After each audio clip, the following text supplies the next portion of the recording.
Efésios capítulo 2, a partir do verso 13. Irmãos, essa carta é o tratado eclesiológico mais importante do Novo Testamento. O que significa isso, pastor? É a carta que nos instrui a respeito da natureza da igreja de Cristo.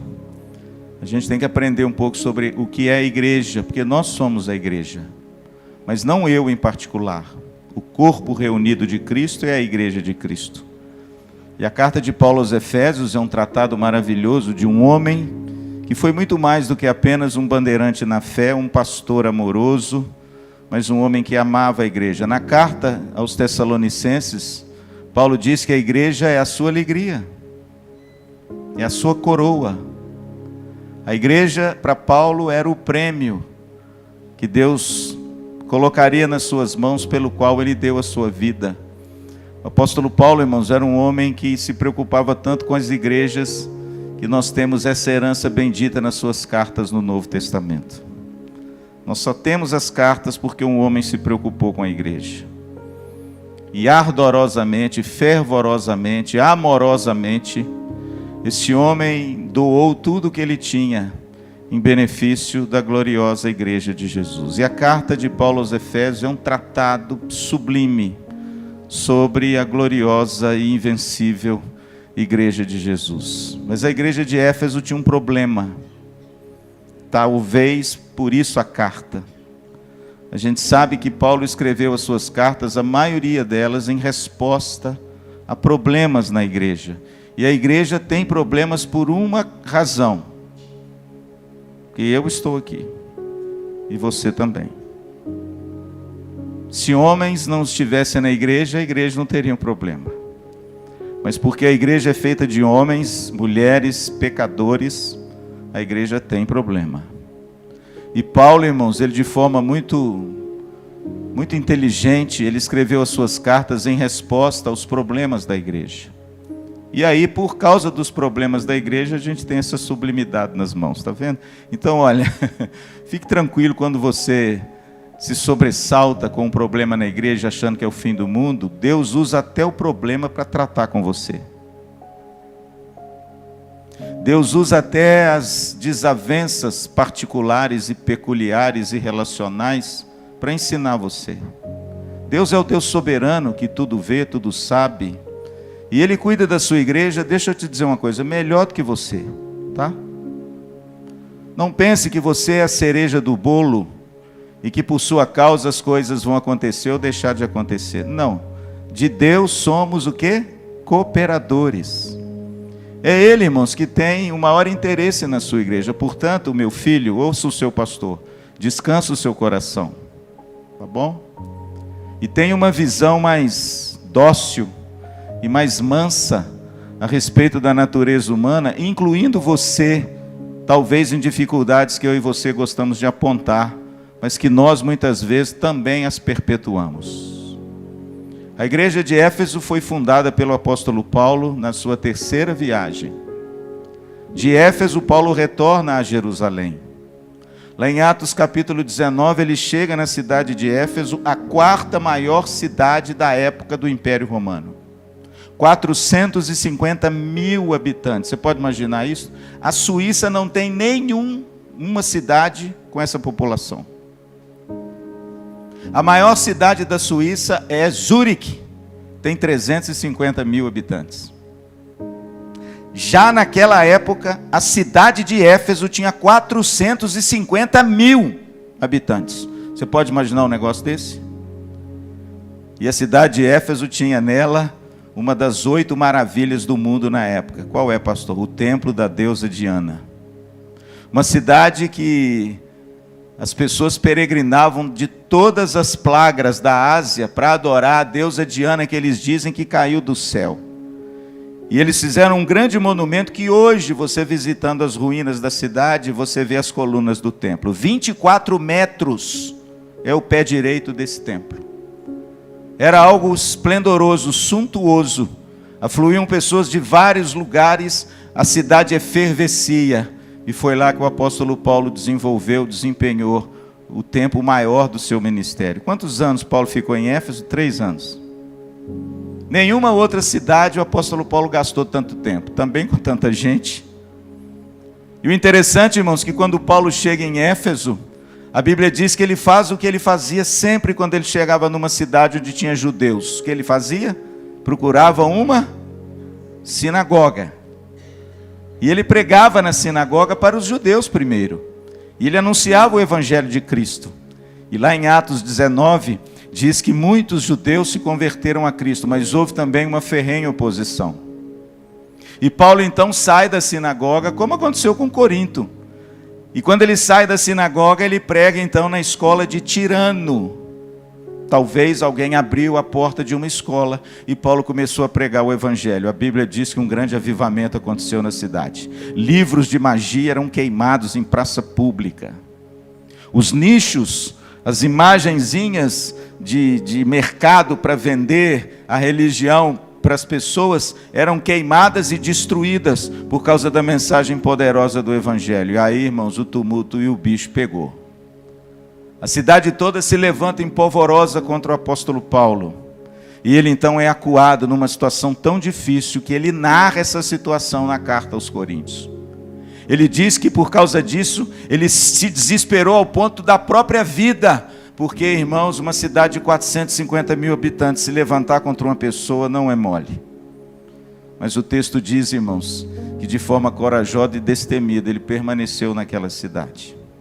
E aquela cidade se tornou o centro de irradiação do evangelho de toda a Ásia Menor. Quando você, por exemplo, abre o seu livro do Apocalipse e vê as 7 igrejas, é por causa da igreja de Éfeso. Éfeso foi o grande centro que o evangelho se irradiou para Esmirna, para Colossos, para Pérgamo, para Tiatira, para Laodiceia e para todas as igrejas do Apocalipse, do qual João, o apóstolo João, foi pastor, o ministério de Paulo em Éfeso.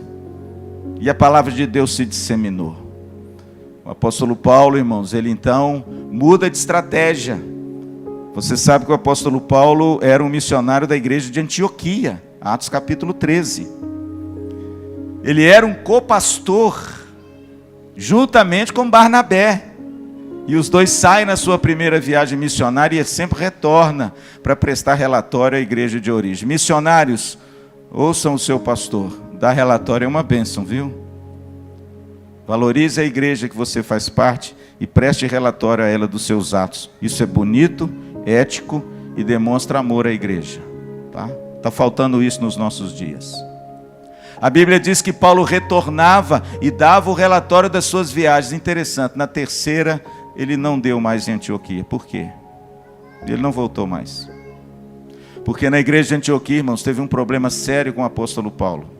Judaizantes penetraram na igreja, uma seita pseudo-cristã, penetraram na igreja e começaram a perseguir e a minar a autoridade de Paulo na igreja de Antioquia.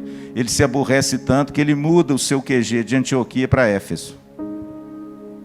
O quartel-general do apóstolo Paulo não é mais Antioquia que ele retorna, é a cidade de Éfeso. E ali o que ele faz?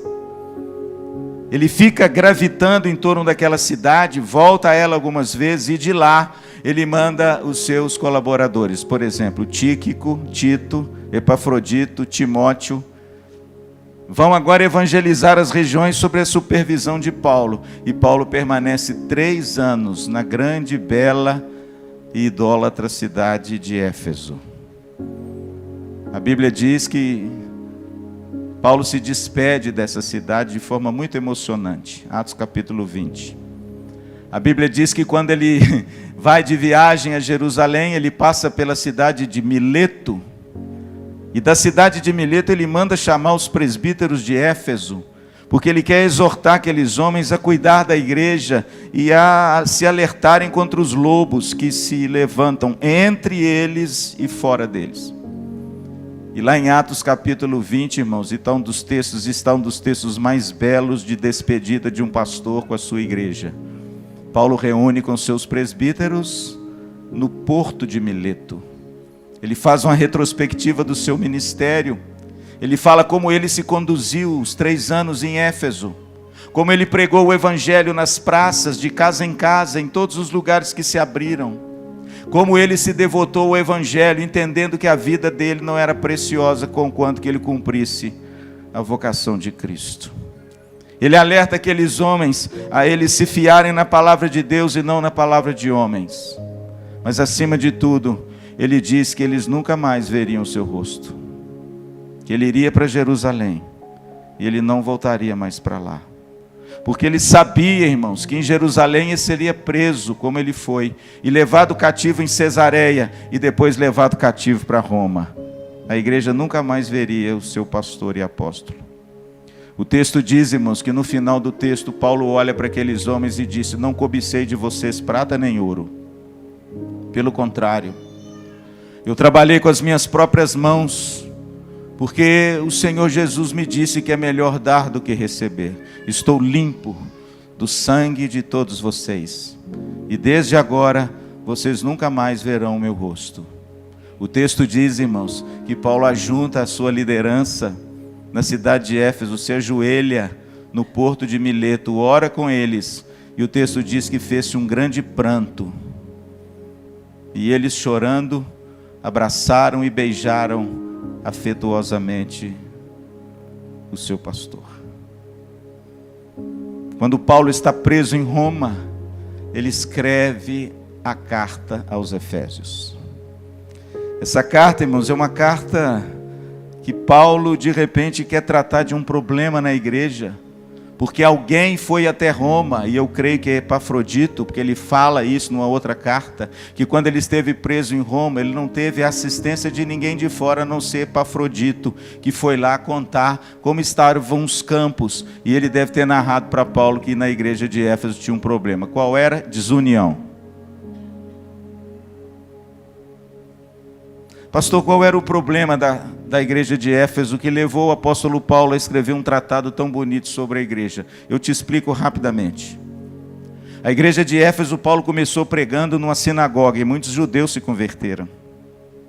E quando os judeus se converteram, eles de repente abraçaram o evangelho, mas eles trouxeram junto com ele toda a revelação do Velho Testamento. A palavra de Deus, os profetas, a aliança, Moisés.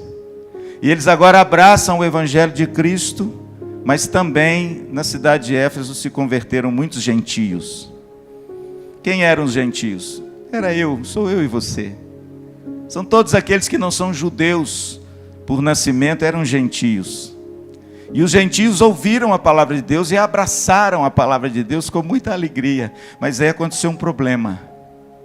Os judeus que se converteram a Cristo se achavam melhores ou mais espirituais ou mais detentores de privilégios do que os gentios, porque afinal de contas eles tinham toda a esteira da revelação de Deus no passado. Aí sabe o que estava acontecendo na igreja?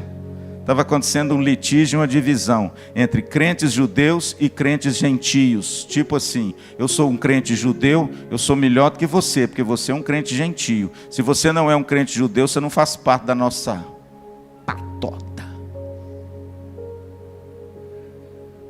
E aí, irmãos, quando o apóstolo Paulo toma ciência disso, de forma muito inteligente, muito bonita, muito amorosa, muito perspicaz, ele escreve a carta aos Efésios. Por quê? Porque ele quer mostrar que os dois são iguais. Ele quer mostrar, querido, que não há mais uma barreira entre judeus e gentios, mas Cristo demoliu a barreira e fez de dois um, construindo a paz. Paulo escreve dizendo que ele mesmo, no capítulo 3, leia essa carta essa semana, eu te desafio a lê-la. No capítulo 3 ele diz que ele mesmo é o apóstolo dos gentios. Por quê? Porque ele quer mostrar para os judeus que o judeu cristão não tem nenhuma preferência ao gentio. Dizendo que ele mesmo recebeu de Cristo a incumbência de ser o quê? Um apóstolo dos judeus, dos gentios. E que ele pregaria o evangelho aos gentios, e que os gentios receberiam o evangelho da mesma maneira, porque há um só Senhor, uma só fé, um só Espírito, um só batismo, um só Deus. E ele então escreve essa carta belíssima, mostrando a obra redentora de Cristo no capítulo 1, e falando que Deus nos elegeu antes da fundação do mundo, para sermos santos e irrepreensíveis perante Ele, e em amor acolhêssemos uns aos outros nessa fraternidade maravilhosa que é o corpo de Cristo. Por que Paulo escreve isso? Divisão na igreja. E no capítulo 2, irmãos, ele narra uma soteriologia, uma doutrina da salvação maravilhosa. E no capítulo 2 ele diz que nós estávamos perdidos nos nossos delitos e pecados. Andávamos segundo o curso desse mundo. Éramos por natureza filhos da ira. E ele engloba o judeu e o gentio. Outra coisa, não tem separação. Mas pela graça sois salvos. E isso não vem de vós. É o quê? Dom de Deus. Efésios capítulo 2. E aí ele termina no verso 10 esse bloco dizendo algo bonito. Ele diz: pois somos feitura dele, criados em Cristo Jesus para as boas obras, as quais Deus de antemão preparou para que andássemos nelas. Nós agora somos um povo só, temos um Deus só, um Espírito só, e fazemos parte de um mesmo corpo. É claro que essa figura do corpo, para se reportar à igreja, não é nova em Paulo. Paulo já tinha feito isso de forma muito mais detalhada na sua primeira carta aos Coríntios, quando ele fala do corpo de Cristo, do pé, da mão, do olho, da boca. E ele fala que cada membro, como um corpo, coopera para a edificação desses membros. Mas em Efésios, no capítulo 4, ele fala isso também. Ele fala que a igreja é o corpo de Cristo e que cada um colabora segundo a sua justa medida e segundo o dom que Deus a cada um, para a edificação do corpo de Cristo, até que sejamos homens maduros, não levados por qualquer vento de doutrina. Por isso, querido, essa carta é uma carta tão importante nos nossos dias, onde o ser humano teima em causar divisões e quebrar a unidade da igreja.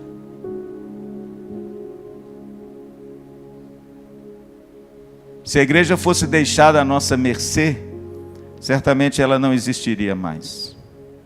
Mas certamente a igreja tem um Senhor muito maior do que qualquer senhorio humano na igreja. E Jesus vai levá-la a termo até o fim. Amém? E no capítulo 2, irmãos, está o cerne da carta. Olha o que Paulo escreve. Versículo 13. Aliás, vamos ler o 11, que aí a gente entende todo esse problema que a igreja vivia.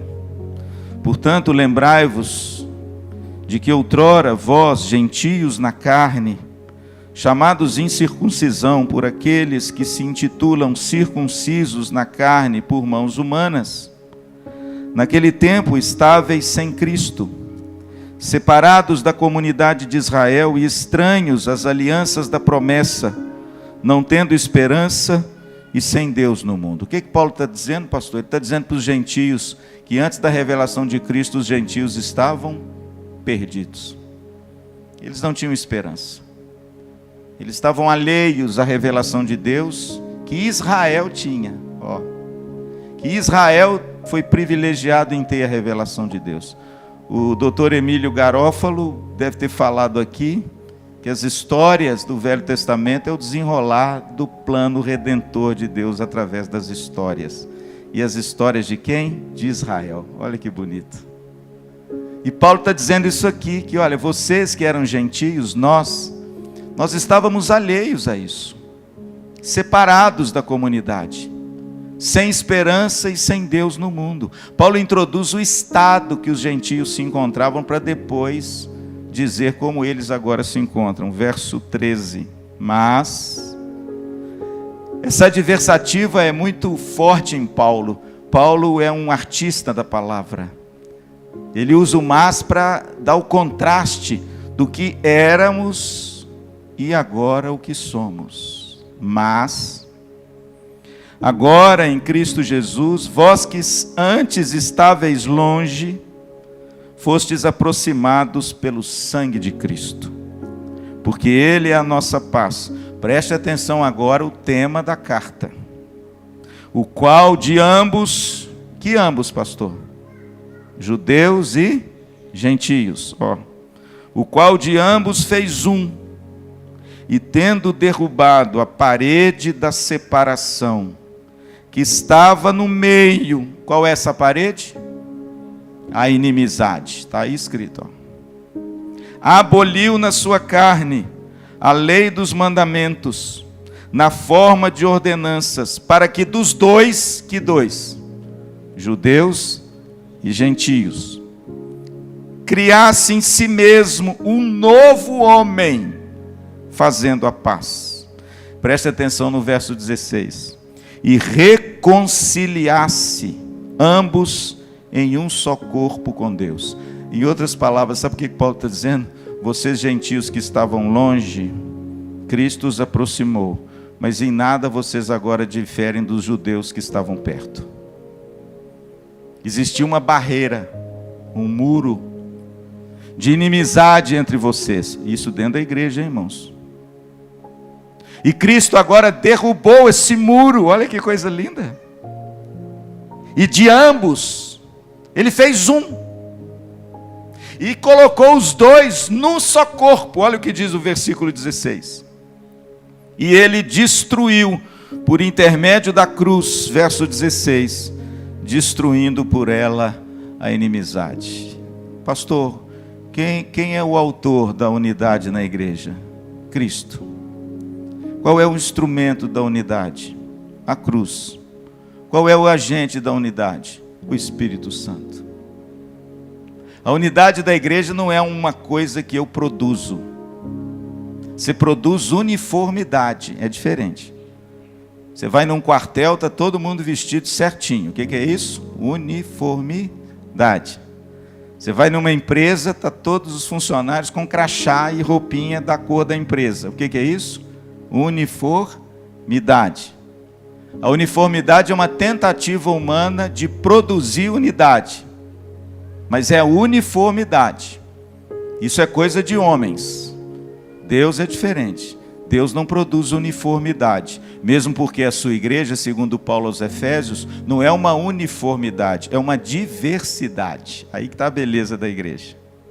Mas a igreja tem uma coisa que o mundo não tem. Por quê? Porque essa unidade tem um agente, é o Espírito Santo. Ela é produzida pelo Espírito Santo. Então, a origem da unidade é a graça bendita de Deus, da obra de Cristo, com o Espírito agindo em você. Não é algo que eu produzo, é algo que me foi dado como um presente. Amém? E esse presente, irmãos, custou muito caro, porque a Bíblia diz, verso 16, que Jesus reconciliou ambos. Quem são esses ambos? Judeus e gentios, em um só corpo com Deus, por intermédio da cruz. Está vendo que a cruz é o instrumento? Pastor, o que significa isso? A unidade da igreja custou muito caro. Não a destrua, viu? Não queira reconstruir muros. Aqui não.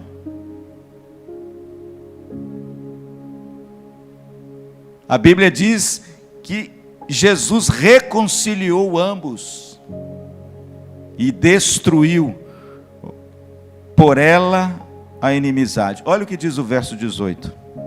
Porque por ele quem? Por intermédio de Cristo, ambos temos acesso ao Pai em um Espírito. Assim, verso 19, já não sois estrangeiros e peregrinos, mas concidadão dos santos e sois da família de Deus. Veja, irmãos, que Paulo põe o dedo na ferida do problema da igreja de Éfeso, dizendo, olha, vocês estão reconstruindo aquilo que o Evangelho já derrubou. Os muros. E essa destruição dos muros custou muito caro. Custou o sacrifício de Cristo. Custou o sangue. Olha o que diz a palavra no verso 16. Por intermédio da cruz. A unidade, irmãos, é um presente que nós recebemos de Deus. É algo que o Espírito Santo oferece à igreja. Apesar da diversidade que temos de pensamentos, de jeito, de gosto, de preferências, existe algo muito maior do que essas coisas, às vezes tão pequenas, que nos une. Nós temos o mesmo Deus, o mesmo Senhor, a mesma fé, o mesmo Espírito, o mesmo batismo. É isso que ele diz no capítulo 4, no versículo 4 e 5. Há um só corpo. E aí o apóstolo Paulo põe o dedo na ferida com muita maestria. E ele então alerta os cristãos de Éfeso a tomarem cuidado para preservar a unidade. Veja bem comigo, capítulo 4, por favor. Deixa eu ler a partir do versículo 1. Rogo-vos, pois eu, prisioneiro no Senhor, que andeis de modo digno da vocação a que fostes chamados, com toda humildade e mansidão, com longanimidade, suportando-vos uns aos outros em amor. Por que Paulo elenca essas 5 virtudes? Porque são 5 virtudes relacionais, está vendo? Humildade, longanimidade, apoio mútuo, tolerância e amor. Por quê? Porque tinham pessoas intolerantes dentro da igreja. Porque tinham pessoas orgulhosas dentro da igreja. Porque tinham pessoas que não apoiavam os outros, porque se julgavam diferente deles dentro da igreja.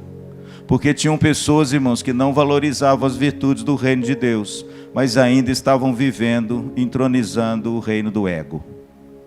E Paulo, então, ele fala que a igreja tem que viver do modo digno do evangelho, cultivando essas virtudes no relacionamento. E aí no versículo 3, ele diz por quê? Esforçando-vos diligentemente por preservar a unidade do Espírito no vínculo da paz. Está entendendo, irmãos, o que a Bíblia diz? Paulo fala que lá no capítulo 2, Deus destruiu a barreira. Deus construiu agora um novo povo e deu nesse povo uma unidade que não pode jamais ser quebrada, porque ela não é uma unidade produzida por homens. Ela é uma unidade que desceu do céu e veio como um dom, como um presente. E que agora nós, eu e você, que fazemos parte desse novo homem, desse novo corpo, dessa nova família, de gente tão diferente, entende? De judeus, de gentios, de homens, de mulheres, de escravos, de livres, de brancos, de pobres, de todas as tribos e línguas e nações, Deus nos deu essa graça de sermos unidos através do sangue do Cordeiro. Pastor, o que eu tenho que fazer com essa unidade? Produzir? Não, ela já nos foi dada. Nós já somos unidos, amém? Ah, irmãos, mas uma coisa eu preciso fazer e você também, porque a tendência nossa é seccionar. A tendência nossa é separar. A tendência nossa é litigiar. A tendência nossa é nos separar daqueles que a gente acha que são um pouco diferentes de nós. E aí, irmãos, nós vamos criando hostilidades entre grupos dentro da igreja. Cuidado com isso. Porque na realidade, o ser humano tem uma tendência natural a isso, né? A gente tem tendência de rejeitar aquilo que a gente não agrada, não é isso? O ser humano tem a tendência de dizer uma palavra que eu não gosto muito dela. Eu não concordo com isso. Eu não gosto dessa palavra, meu irmão, vocês me perdoem. Eu não concordo com isso. Me cheira assim a um orgulho espiritual, entende? Você não pode comungar às vezes do mesmo pensamento ou da mesma forma, mas respeite o seu irmão, porque ele pensa diferente de você. Não, eu não concordo com isso. Quem é você? A cereja do bolo? Quem é você? É o detentor de toda a sabedoria dos mistérios de Deus para dizer que não concorda? E às vezes aquilo que a gente não concorda é apenas uma preferência externa, que não tem nada a ver com as coisas da fé. E aí por causa disso, Valmir, sabe o que a gente faz? A gente começa a chamar os amigos e exclui aqueles que a gente não concorda. E sabe o que acontece? A gente reconstrói os muros.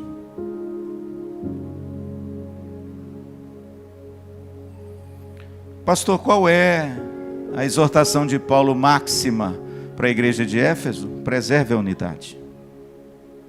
Unidade não é para ser construída, porque ela é um presente. Nós somos unidos em Cristo, amém? O Murilo gosta de azeitona. Eu gosto de picanha. O Murilo não gosta muito de louvor, assim, de músicas muito exacerbadas. Eu gosto. Eu prefiro uma pregação assim mais reformada, toda direitinha, onde o pastor não é aquela coisa assim bem formal. Mas eu não gosto. Eu gosto mais de uma pregação mais né? Onde a gente é confrontado. Ok? Mas o que isso tem a ver? Para quebrar uma unidade por causa disso?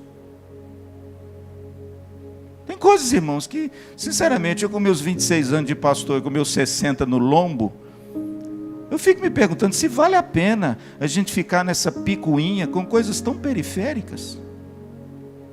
Sendo que tem coisas muito mais sublimes que Deus já nos deu e que devem nos unir muito mais do que essas diferenças de preferências pessoais, não é? Ou de afeições pessoais. Amém, se você gosta de Valdir Soriano, eu prefiro o João Bosco. Eu não vou brigar com você, irmãos, eu não vou fazer o grupo do Valdir Soriano e vou excluir o grupo do João Bosco, mesmo porque o João Bosco é um mineiro lá de Ponte Nova, viu? Mas isso acontece na igreja, irmão. Sabe por quê? Porque a tendência nossa é quebrar a unidade, por causa das nossas preferências pessoais. Toma cuidado, viu, com isso. E aí, irmãos, a gente começa a minar e a quebrar uma coisa tão preciosa que custou a Jesus, algo tão caro, e que nós recebemos como um presente. Amém? Pastor, qual a função minha e sua como crentes? Preservar o que nós já temos. Amém? Eu sempre digo, e vou terminar, eu digo o seguinte: não há nada mais precioso e mais abençoador na vida da igreja do que a unidade da igreja. Porque no Salmo 133 diz que ali ordena o Senhor a sua, mas o contrário também é verdadeiro. Não há nada mais pernicioso e corrosivo na vida da igreja do que a desunião. Você quer destruir alguma coisa que foi construída? Reconstrua os muros. Aí você vai destruir. O que a desunião promove na igreja? Primeiro, a desunião destrói o vigor da igreja. Uma igreja vigorosa, que tem dons e talentos maravilhosos, se não tem união e unidade entre seus membros, o talento não serve para nada. Vai ficar tudo perdido. Porque o vigor da igreja acontece não quando você põe o seu talento para funcionar, é quando todos os talentos em unidade funcionam para a glória de Deus. Amém? É por isso que lá em Eclesiastes capítulo 4, verso 9 a 12, diz: é melhor serem dois do que um, porque eles têm melhor paga do seu trabalho. Não adianta, querido, você pode encher a igreja de gente talentosa, mas se está cheio de bicudo na igreja, a igreja não anda. Então, irmãos, a desunião destrói o vigor da igreja, a igreja fica fraca. Por quê? Porque a força da igreja não vem de um, a força da igreja vem da unidade de todos. Amém? Segundo, creio eu, irmãos, que a desunião destrói o testemunho da igreja. Por quê? Porque Jesus disse isso. Na oração sacerdotal de Jesus em João 17, ele termina a sua oração dizendo o seguinte: Pai, a minha vontade é que eles sejam um, assim como eu sou um contigo, para que o mundo creia que tu me enviaste.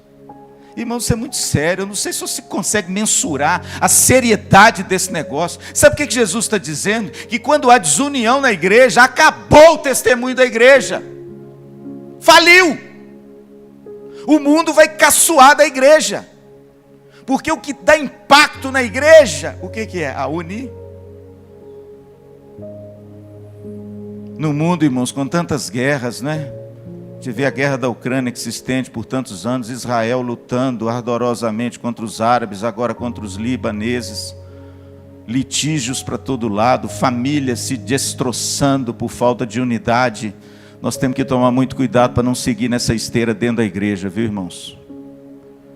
E preservar essa unidade a todo custo. Preservar essa unidade a todo custo, porque ela destrói o nosso testemunho, irmão. Você quer ver uma igreja vibrante que tem um bom testemunho em Maringá? Vamos ser uma igreja unida para a glória de Deus. E terceiro lugar, a desunião, irmãos, destrói o crescimento da igreja. Toda a igreja que cresce, o pastor Dalmo hoje me disse no almoço, sofre das dores do crescimento, não é, pastor? Tudo que cresce tem dor, não tem? Por que menino, quando cresce os dentes, o trem é enjoado, não é? Todo crescimento, irmãos, promove uma dor, viu, Mari? Tudo que cresce promove. A única coisa que cresce não promove dor é barriga. Barriga cresce, não promove dor, fica aquela coisa boa. É porque você come muito. Mas tudo que cresce promove uma determinada dor. E geralmente igrejas imaturas, preste atenção, com alguns irmãos imaturos, eles sofrem da dor do crescimento. Por quê? Porque a igreja começa a agregar pessoas diferentes, às vezes, né, que tem afeições, e a pessoa fica toda cheia de dedos. É a dor do crescimento. Então vamos ter cuidado, queridos, sabe por quê? Porque a desunião destrói o crescimento de igreja. Deixa eu fazer uma pergunta a vocês aqui de escola dominical. Por que a igreja primitiva crescia tanto? Vamos lá, meu professor, por quê? Por que a igreja primitiva crescia daquele jeito, Adel? Coisa extraordinária. É 2.000, é 3.000, é 5.000. O que acontecia com essa igreja, meu filho? O sujeito tinha que vender o terreno dele para arcar com as despesas da igreja, porque da noite para o dia, 2.000.